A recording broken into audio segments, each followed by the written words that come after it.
할렐루야. 오늘 우리에게 주시는 본문의 말씀은 마태복음 9장부터 9장 14절부터 마지막 절에 나오는 내용입니다. 마태는 지금까지 8장, 9장을 거쳐서 예수님에 대해서 새로운 면을 계속해서 소개하고 있죠. 그전까지는 예수님이 치료하시는 예수님에서 이제 풍랑과 만물과 자연을 통치하시는 예수님을 보여주었고, 어제 본문에서는 예수님께서 오직 하나님만 하실 수 있는 죄를 사할 수 있는 권세와 권위를 가지신 분이시다. 하나님과 동등한 분이시다 하는 것을 소개했던 것을 보게 됩니다. 이제 오늘 본문에서는 예수님이 새 시대를 여시는 예수님이다 하는 것을 보여주고 있습니다. 시간적으로도 예수님께서 오시고 나서 BC와 AD로 나누어져서 인류의 그 시간도 어, 예수님을 통해서 나누어지는 것을 보게 되고 또 우리의 뭐 신학적인 면에서도 구약에서는 율법의 시대였다라고 한다면 신약에서는 이제 은혜의 시대가 시작되어졌고 졌다는 것을 아, 우리가 알 수가 있지요. 그 상징적인 사건으로 오늘 본문에 나오는 내용인데 세례 요한의 제자들이 예수께 나와 이르되 우리와 바리새인들은 금식하는데 어찌하여 당신의 제자들은 금식하지 아니하나이까라고 하면서 세례 요한의 제자들이 금식의 문제를 가지고 나오는 것을 보게 됩니다. 이때 이미 세례 요한은 참수를 당하고 없는 상황이었죠. 그러나 여전히 세례 요한을 따라다녔던 또 그의 가르침을 더 신뢰하고 따라갔던 그 제자들이 있는데, 그들에게 있어서는 구약의 율법에, 어, 세례요한이 구약의 율법의 마지막을 살았던 사람이라고 이렇게 하지요. 그래서 세례요한은 경건의 표적이 바로 광야로 나아가서 세상과 분리되고 세상의 쾌락과 분리되어지면서 메뚜기와 석정을 먹으면서 어, 금욕적인 삶을 살아가는 것, 이것이 경건의 표지로 이렇게 지키게 됩니다. 그러니까 세례 요한을 따라갔던 사람들은 다 지금도 금식하며 자기를 괴롭게 하며 이 금욕적인 그런 삶을 통해서 영성을 드러내려고 하는 그런 삶의 모양을 가져가고 있는 것을 보게 됩니다. 그러나 예수님이 오시고 난 이후에는 이제 예수님께서 말씀하신 것처럼 새 포도주는 새 부대에 넣어야 둘이 다 보존이 되느니라. 그러나 이제 예수님이 오시고 난 새로운 시대에서는 이 금욕이 영성의 표지가 되는 것이 아니라 예수님이 함께 하시면 잔치하는 영성이 된다 하는 것을 예수님은 가르쳐 주시고 말씀해 주시려고 하고 있는 것이죠. 그래서 구약의 율법이라고 하는 그런 낡은 부대에 오래된 부대 꼿꼿 굳어져 가지고 이 플렉시블한 하지 않은 이 코드로 영성을 결정하려고 하는 이런 것에 대해서 새 포도주를 넣어버리면 이게 포도주가 팽창할 때 율법이 터져버리는 것, 부대가 터져버리는 것 마찬가지로 우리의 영성은 이런 율법이나 이런 금욕의 영성에 우리가 제한되지 않는다는 것입니다. 예수님이 오시고 나서는 이런 잔치하는 영성이 우리 속에서 반드시 일어나야 됩니다.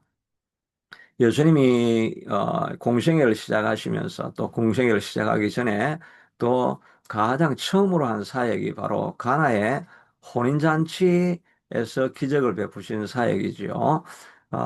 그러니까 잔치하다가 포도주가 떨어지고 이제 흥이 깨어지려고 하는 그런 상황이 되니까 예수님은 아직 공생이 시작하시기도 전이었음에도 불구하고 그 잔치가 흥이 깨어져서는 안 된다. 잔치하는 이 기쁨이 사라지게 해서는 안 된다.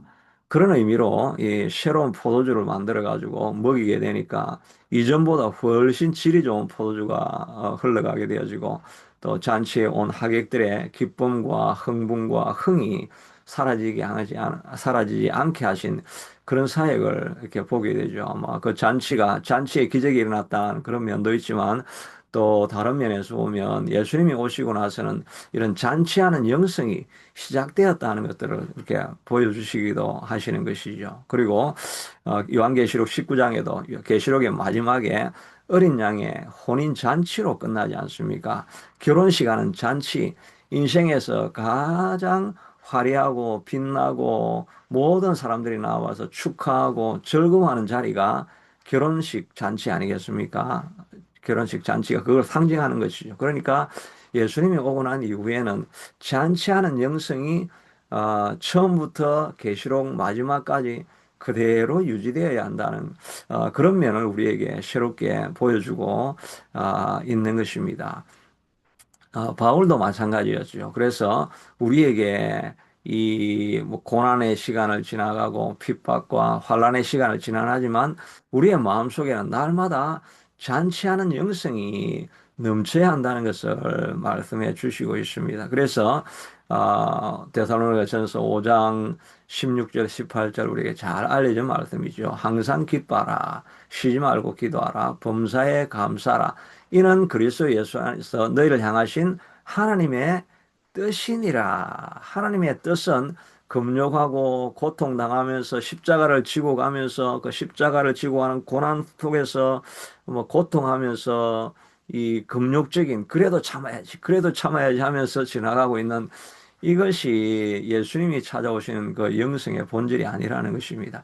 예수님이 찾아오시면 우리 안에 고난의 시간은 지나가는데도 희한하게 우리 마음속에 기쁨이 있고 잔치가 있고 찬송이 있고 희락이 넘쳐나게 되는 것이 오히려 건강한 영성이라는 것을 말씀해 주죠. 그래서 혹시 너희가 근심하고 있을까봐 너희 마음속을 살펴보아서 너의 마음에 기쁨이 사라지게 하지 말라. 모든 순간에서도 어떤 상황 속에서도 rejoice, always 모든 상황에서 always be joyful 기뻐하는 것 이것을 잃지 마라. 이것이 그리스도 예수 안에서 너희를 향하신 하나님의 뜻이라는 것입니다. 그러니까 우리가 기쁨을 잃어버리면 내가 하나님이 기뻐하시는 영성의 자리에 있지 아니하는구나 그런 생각을 해야 됩니다.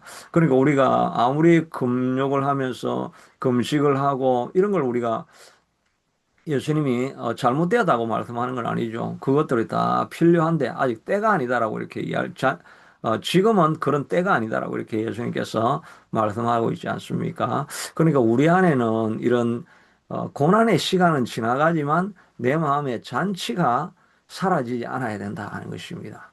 기쁨이 항상 유지될 수 있게 만들어라는 것이죠. 그래서 성령의 열매 중에 가장 기본이 뭡니까? 사랑과 희락과 어, love, peace, joy죠.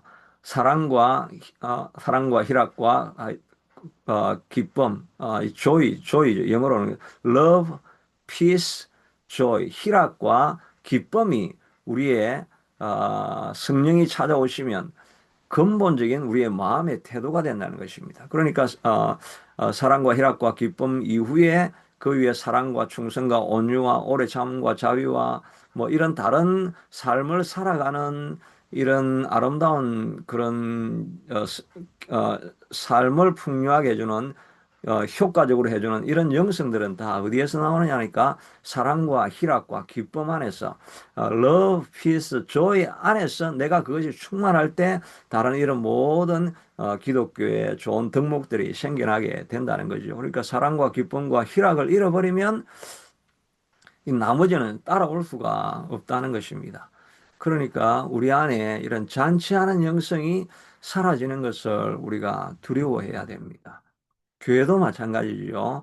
교회에 정말 건강한 상태라고 하면 교회 가서 예배하는 것이 잔치가 되어야 되죠. 기쁨이 되어지고 찬양할 때 정말 기쁨의 그 샤우팅이 일어나고 또 사람들의 얼굴에 기쁨이 만연하고 그렇게 해서 매 주일만 모일 때마다 잔치하는 마음으로 모이게 되는 것 이것이 사실 진정한 예배의 모습이라고 할 수가 있습니다. 또 우리 가정도 정말 이러해야 되겠죠. 가정도 정말 자녀하고 같이 있는 것이 그 정말 잔치하는 것 같고 매일매일 가족과 함께 있는 것이 정말 그 기쁨이고 같이 있는 것이 사랑이 충만하게 넘치니까 피스가 있고 조이가 있는 이런 가족 공동체를 만들어내는 것 그것이 하나님의 뜻이 되는 것이죠. 우리의 마음속에 이런 기쁨을 잃어버렸다고 한다면,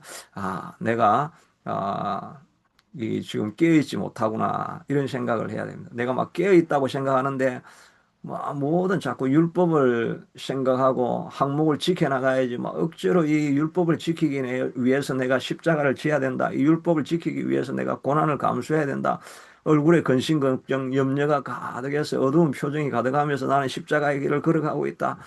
이렇게 모양이 되어지는 거는 그거는 금욕의 영성이지요.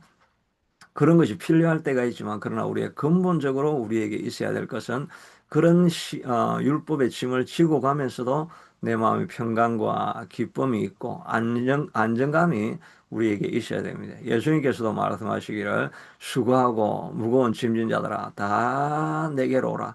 내가 너희를 쉬게 하리라. 그 내 짐은 가볍고 또 나는 겸손하고 온유하니 내게 와서 배우라. 내 멍에는 쉽고 내 짐은 가벼움이라. 예수님과 함께 하는 것은 이게 뭐 어렵고 힘들고 고난의 길을 막 십자가의 길을 금식하면서 철회하면서 고난의 길을 내가 걸어가야 됩니다. 이런 게 아니라 그냥 룰루랄라 하면서 예수님을 쫓아가는 것입니다.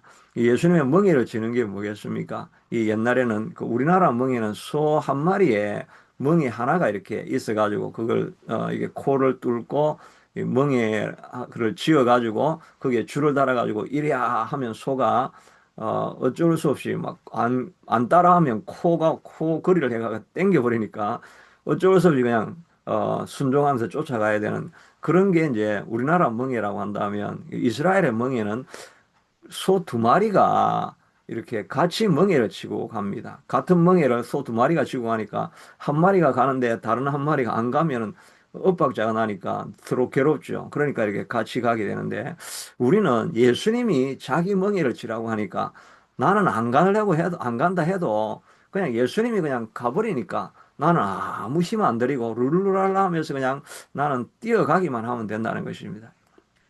옛날에 군대에서 이렇게 곤봉 체조 같은 게 할 때가 있었죠. 큰 나무 기둥을 한 뭐 일개 소대가 열 몇 명이 이렇게 막 들고 이렇게 이쪽으로 옮겼다, 저쪽으로 옮겼다 하면서 이게 이제 뭐 체조하는 이런 거 뭐 그거 을차례 받을 때도 그렇게 하기도 하고 또 훈련한다고도 이렇게 하기도 하고 이렇게 합니다. 근데 제가 소대에 있을 때 그 키 큰 애가 제일 이게 고통이죠. 이 키가 크니까 자기 키에서 이렇게 넘겨서 올리가 되니까 키 작은 사람들은 그냥 가만히 있어도 그냥 자기들이 옮겨갑니다. 키 큰 애는 자기 머리 위로 올려야 되니까 자기가 최고로 높이 올려가지고 이렇게 올라가야 되니까 그 사람이 제일 힘들지요. 그런데 키가 작은 사람은 그냥 따라가면 됩니다. 그냥 룰루랄라 하면서 그냥 폼만 재고 있으면 이게 왔다 갔다 하니까 자기는 고생되는 게 하나도 없죠. 마찬가지입니다. 예수님하고 멍에를 지고 가면 예수님이 다 옮겨 가시니까 우리는 그냥 멍에를 지고 가는데 예수님의 멍에는 쉽고 편안하고 가벼움이라고 말씀하고 있지 않습니까? 율법이 어렵고 힘이 든다고 생각하면 안 됩니다. 왜냐하면 율법을 지키는 것은 정말 금욕의 시간이지만 그것을 능가하고 이길 수 있는 평강과 자유와 기쁨이 우리를 사로잡아 가고 있기 때문인 것입니다. 그런데 우리는 율법은 지키는데 이 평강을 잃어버리니까 하나님이 주시는 기쁨을 잃어버리니까 이 교회에 가는 게 힘이 들고 예배가 우리의 죄책감을 자꾸 쌓이게 만들고 이렇게 힘든 과정이 되게 되는 거죠.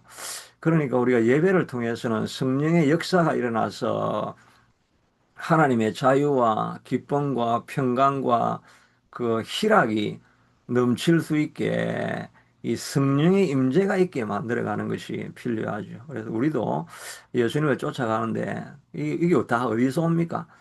예수님을 잊어버리고 그냥 이 법만 생각하니까 그런 어려움이 찾아오죠. 그러니까 예수님이 우리에게 찾아오도록 예수님과 늘 컨택하는 이 일을 위해서 예수님을 바라보는 것을 놓치지 않아요. 예수님을 바라보지 않으면 너무나 힘이 들고 어려움이 찾아오는 것입니다. 여호수아도 하나님을 바라보지 않으니까 너무나 두렵고 떨리고 오금이 저려가지고 어찌할 바를 모르고 있는 상황이죠. 그래서 예수님께서 하나님이 두려워 말라, 놀라지 말라, 마음을 강하게 하고 극히 담대히 하라, 떨지 마라, 떨지 마라. 그렇게 해도 안 되니까, 그 군대 장관이 나타나서 내 발에 신을 벗어라. 너는 내 종이 아니냐? 내가 너를 이끌어 가서 이 군대를 다, 동원해서 적들을 다 물리쳐 줄게. 라고 하면서, 너를 바라보지 말고 주인이신 하나님을 바라보라. 그러면, 두려워할 것이 없다라고 이렇게 말씀해 주시고 있지 않습니까? 우리도, 이 예수님을 바라보는 것을 잊어버릴 때, 성령이 우리에게 능력 주시는 것을 구하지 아니하고 그걸 잃어버릴 때 우리의 마음에 무거운 짐들이 찾아오게 되는 것입니다. 우리의 마음을 열고 예수님을 날마다 바라볼 수 있는 그런 자리로 나아가는 것이 늘 필요하지요. 이 예수님과의 끈을 잃어버리면 교인의 삶이 금욕의 삶이 되어지고, 그 고난의 삶, 어, 저 어두움의 삶이 되어지게 되는 것입니다. 근데 사단이 찾아오면 하는 것이 바로 우리를 계속해서 두렵고 어둡고 우울하고 이런 것들을 우리에게 심어주게 됩니다. 그러니까 우리가 미디어를 볼 때도 우리가 그걸 보고 나서 자꾸 어두워지고 인생이 허무해지고 뭐 이런 경우들이 있죠. 그 뭐 이거 범죄 영화 중에 르와르 범죄 영화 이렇게 하면 좀 우울한 그 범죄 영화 뭐 복수하는 거 이런 것들 있죠. 그런 것들 보면 뭐 그 나중에 결말이 좀 허무하게 이렇게 보여질 때가 있습니다. 그런 걸 많이 이야기하는 게 이제 르와르 뭐 영화라고 이렇게 하죠. 근데 그런 것들이 보고 나면 우리를 우울하게 만들고 인생이 허무하다, 헛되다. 뭐 열심으로 살아갈 게 뭐가 있냐?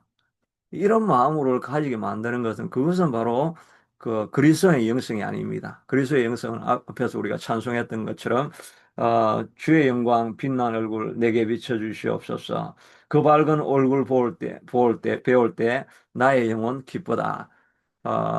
예수님이 함께하는 영성으로 만들어진 그런 미디어는 내 마음이 참 기쁘다. 내 마음에 빛이 있다. 내가 살아갈 의욕을 준다. 내게 용기를 준다.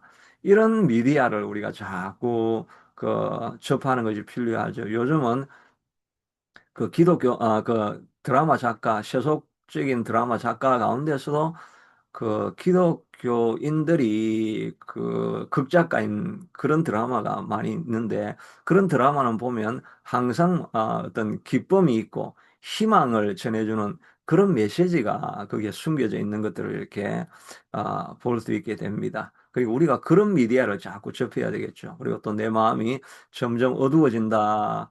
또 약해진다. 뭔가 우울하고 포기해야 될 것 같고 허무해진다. 이런 영성을 내 마음에 가지게 되면 이 사단이 나를 지배하고 있는 거야. 이 우울함은 떠나갈지어다. 이런 좌절감은 떠나갈지어다. 이 어두움은 떠나갈지어다 하고 이것을 물리쳐야 됩니다. 왜냐하면 항상 기뻐하라. 이것이 그리스도 안에서 너희를 향하신 하나님의 뜻이기 때문에 기쁨을 앗아가는 이 모든 것을 물리쳐야 됩니다. 염려, 근심, 걱정이 나를 짓눌러서 나를 점점 낙심하게 만들고 이렇게 어둡게 만들고 고개가 처지게 만들고 이렇게 할 때 우리는 기쁨의 영성은 내게 찾아올지어다. 성령의 희락과 감격과 기쁨은 나를 찾아올지어다. 내게 회복되어질지어다. 하나님 그런 기쁨을 회복해 하여 주시옵소서라고 이렇게 우리가 하나님 앞에 그 기도하는 것이 필요한 것입니다. 이 본문 이후에 나오는 내용들은 다 슬픔에 사람들이 이제 기쁨으로 회복하는 것입니다. 그러니까 하나님의 건강한 기쁨의 영성, 잔치하는 영성이 나를 사로잡으면 사람이 어떻게 되겠습니까? 진취적이 되고 적극적이 되어지고 창조적이 되어지고 무엇이든지 뚫고 나아간다고 하는 돌파하는 영성 이런 것들이 우리에게 일어나게 되는 것이지요. 오늘 본문의 18절 이후에 한 관리가 와서 내 딸이 방금 죽었으니 손을 얹어서 살려주십시오라고 이렇게 말하고 이 내용의 마지막도 어떻게 됩니까? 예수님이 어, 그 죽어가고 있을 때 간 것이 아니라 완전히 죽었습니다. 그리고 죽었으니까 희망이 없고 끝이 난 거죠. 그러니까 모든 사람들은 다 슬픔의 영성에 잠기고 비관의 영성, 낙심의 영성, 어두움과 우울의 영성, 이런 것이 다 찾아와가지고 곡하면서 이제 모든 게 끝이 났구나, 이 집에 소망이 없구나, 이런 영성을 가지고 있는 이 야이로 집안에 들어가가지고 예수님은 그 죽은 사람, 죽은 딸을 살리게 됩니다. 오히려 살았을 때보다 죽어 있으니까 하나님의 영광이 더 크게 나타납니다. 나사로도 죽어가고 있으니 좀 와서 도와달라고 하는데 예수님이 일부러 안 갑니다. 이틀 동안을 안 가고 머물러 있으면서 하시는 말씀이 오히려 내가 안 가는 것이 복이다라고 이렇게 말씀을 하시는데 본문을 찾지는 않아도 본문을 찾지 않아도 보니까 예수께서 이르시되 요한복음 11장 4절에 보니까 이르시되 들으시고 그 나사로 마르다가 이제 나사로를 죽어가니까 찾아오시라고 하는 말씀이죠. 예수께서 들으시고 이르시되 이 병은 죽을 병이 아니라 하나님의 영광을 위함이요 하나님의 아들이 이로 말미암아 영광을 받게 하려 하심이니라.